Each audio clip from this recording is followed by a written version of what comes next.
Olá, bem-vindos a mais um Química com De Boita. Eu sou o professor Leonardo De Boita e vamos falar mais um pouquinho sobre átomo. Tá?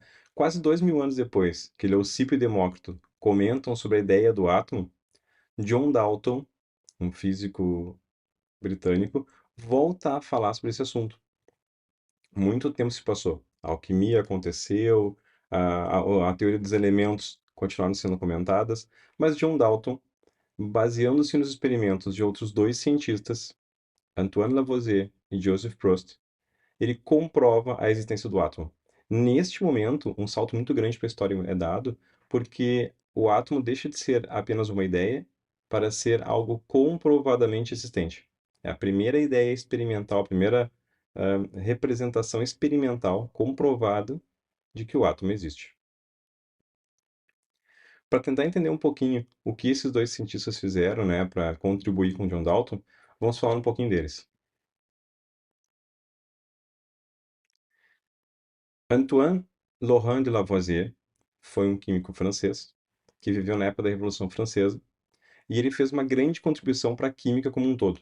Ele escreveu sua maior obra, que até hoje é referenciada, chamada Traité élémentaire de chimie, né, o Tratado Elementar de Química, onde ele descreve procedimentos, processos, equipamentos, substâncias químicas conhecidas, métodos conhecidos.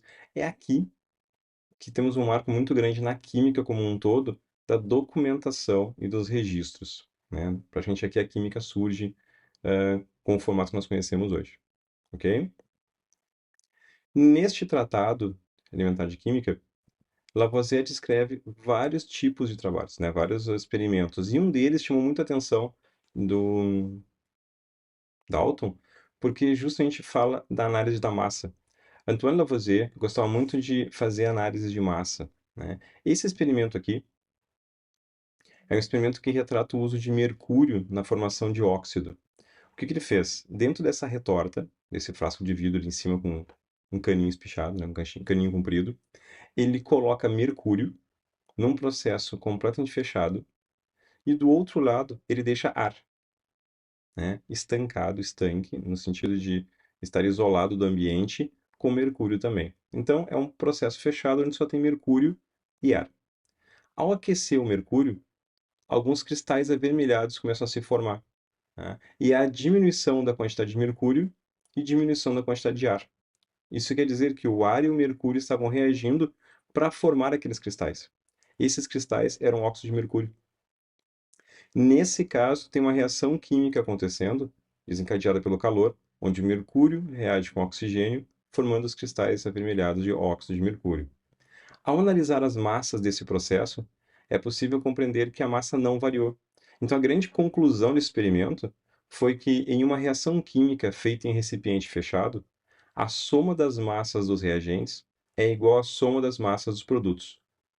E baseado nisso, que uma célebre frase atribuída a ele foi dita, né? Essa frase aqui é mundialmente conhecida: Dans nature, rien ne se crée, rien ne se perd, tout change. Ou seja, na natureza, nada se cria, nada se perde, tudo se transforma. Se as massas não variam, quer dizer que todas as substâncias que estavam antes da reação acontecer permanecem ali após a transformação. Elas apenas se reorganizam, só que não tinha uma explicação exata, muito clara do que estava acontecendo. Lavoisier tinha os dados, sabia que a massa era constante, ela não variava, mas não tinha uma explicação muito razoável do porquê isso acontecia. Só para constar que ele é conhecido até hoje como o pai da química moderna. Ele morreu decapitado durante a Revolução Francesa.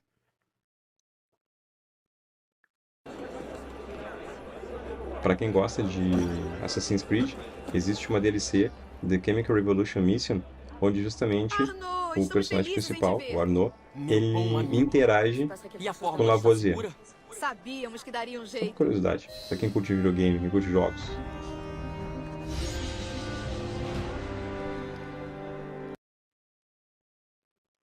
Bom, Joseph Proust, ele também fez trabalhos muito importantes relacionados à massa, à análise das reações químicas, mas a análise dele é um pouco diferente.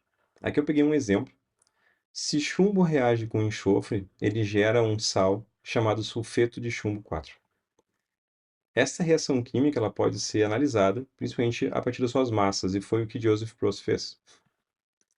Se analisarmos a quantidade de chumbo e enxofre que reagem, ao colocarmos 10 gramas de chumbo para reagir com 1,56 gramas de enxofre, temos a formação de 11,56 gramas do sal. Sabemos então que o chumbo e o enxofre reagem completamente, originando a totalidade do sal. Se o experimento for repetido com outras massas, por exemplo, aqui 20 gramas de chumbo, reagindo com 13,12 gramas de enxofre, teremos então 23,12 gramas de sal formado. Mas isso Lavoisier já tinha dito. Agora, aonde está a grande contribuição de Proust? Analisando percentualmente, nota-se que, à medida que o chumbo e o enxofre reagem, eles reagem numa proporção fixa. Essa proporção dos componentes de uma substância, ela permanece constante. Então, para que o sal sulfeto de chumbo 4 seja formado, necessariamente há uma necessidade de utilizar 86,5% de chumbo e 13,5% de enxofre. Aqui, então, nós temos a proporção com que as substâncias químicas reagem. Só por curiosidade também, Joseph Proust era mineralogista e ele descobriu um mineral de prata, a qual ele deu o nome de proustita, né? Recebe o nome em homenagem a ele, proustita. As duas contribuições, então, tanto de Proust quanto Lavoisier, permitiram que Dalton, em 1808, pudesse fazer a conclusão experimental da existência do átomo. O que explicaria a permanência da massa, a constância da massa e a proporção com que ela se organiza seria a existência de átomos. Algumas pequenas mudanças em relação à proposta de átomo lá de Demócrito, né? O número seria finito de átomos, eles combinam-se para formar substâncias, como já tinha sido previsto antes. Eles apresentam massa e tamanhos diferentes, de acordo com a substância química, com o elemento químico. Não possuem carga elétrica, ou seja, são corpos neutros. E nesse caso, vem a definição de que seriam esféricos, não com formatos diferentes, mas todos eles seriam esféricos, maciços, indivisíveis e indestrutíveis, o que garante essa permanência da massa. Por isso, o modelo é conhecido como modelo bola de bilhar, né? Uma bola maciça, né? Não bola de vôlei, basquete, handball, seja o que for, que é uma bola cheia de ar, né? Uma bola oca, mas sim uma bola maciça como uma bola de bilhar, então. Dos documentos de Dalton, quando ele escreve, então, o seu novo sistema da filosofia química, ele relata a representação dos elementos químicos. Ele utiliza a representação dos elementos como círculos justamente para simbolizar as esferas. Então aqui tem uma tabela, né, com alguns elementos químicos representados, os 20 conhecidos na época, e aqui a explanação dessas placas explicando que o primeiro é o hidrogênio, o segundo é nitrogênio, o terceiro é carbono, o 4 é oxigênio, o quinto é fósforo e assim sucessivamente. Ele também é responsável pela criação e representação inicial das moléculas, né, dos conjuntos de átomos, sejam eles binários, ternários, quaternários, unindo átomos para poder formar substâncias. Então ali, o primeiro número que aparece, o número 21, ele está ali colocando um átomo de hidrogênio ligado a um átomo de oxigênio. Então aquela seria a primeira representação da molécula de água feita.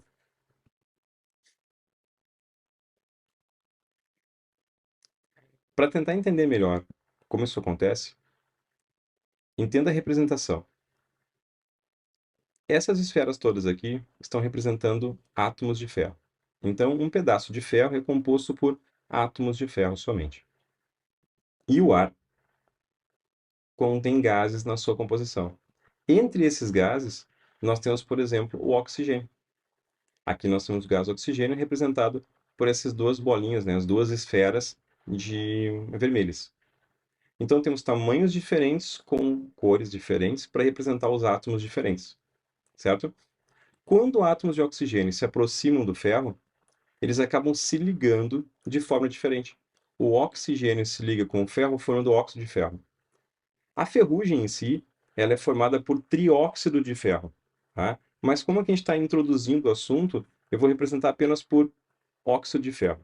O que não está de todo errado, mas não é a representação 100% da ferrugem, ok? Mas neste caso funciona bem para entendermos o processo. Quanto mais oxigênio estiverem aqui, mais óxido de ferro será formado, então maior será a quantidade de ferrugem formada.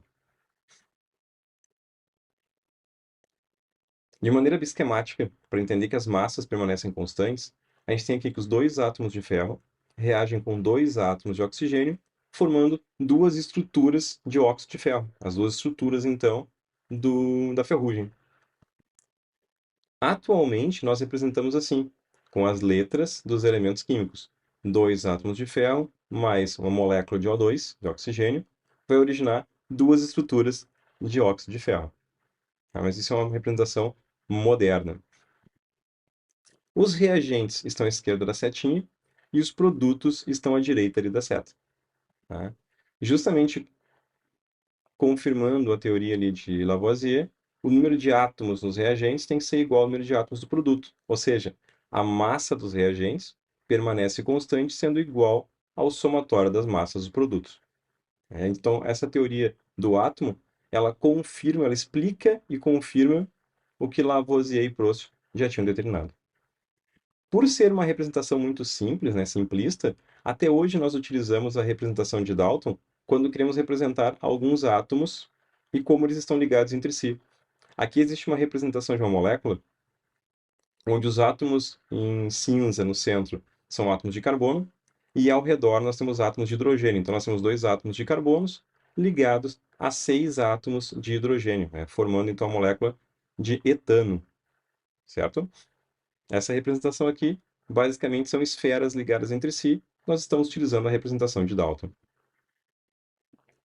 Curiosidades. Então vamos nessa. Dalton, ele cria um chapéu do pensamento. Olha só, né, que curioso. Cria um chapéu do pensamento. E seus órgãos são doados, então, para a pesquisa, né? Principalmente seus olhos. Por quê? Porque ele faz uma pesquisa sobre o que ele chama de color blindness, né? Cegueira das cores, ou seja, daltonismo. Se ligou no nome? Dalton, daltônico, daltonismo, sim. Em homenagem a ele, ele foi o primeiro a estudar esse assunto, certo?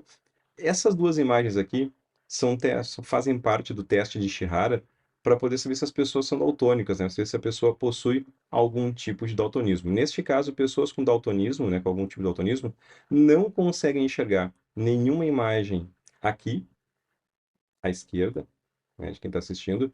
Não é possível enxergar uma imagem, não existe um padrão. E à direita, desse outro lado aqui, ó, enxergamos 21. Eu digo enxergamos porque eu sou daltônico. E eu enxergo 21 aqui, então comprovo, né, o que a gente está falando. Né? Quem tem visão normal deve enxergar, se não me engano, acho que é 74. Por aí. Coloquem nos comentários aí quais são os números que vocês estão enxergando, para eu ter certeza. Me ajuda aí, tá bom? E para finalizar, um videozinho que eu achei por aí, que achei muito legal, até porque eu me chamo Leonardo e sou daltônico, e este camaleãozinho aí, olha só, acabou me comovendo. Este é o Leonardo, o camaleão daltônico. E tadinho dele. E já era. Pessoal, muito obrigado por hoje. Valeu. Nos vemos na próxima aula. Até lá. Tchau, tchau.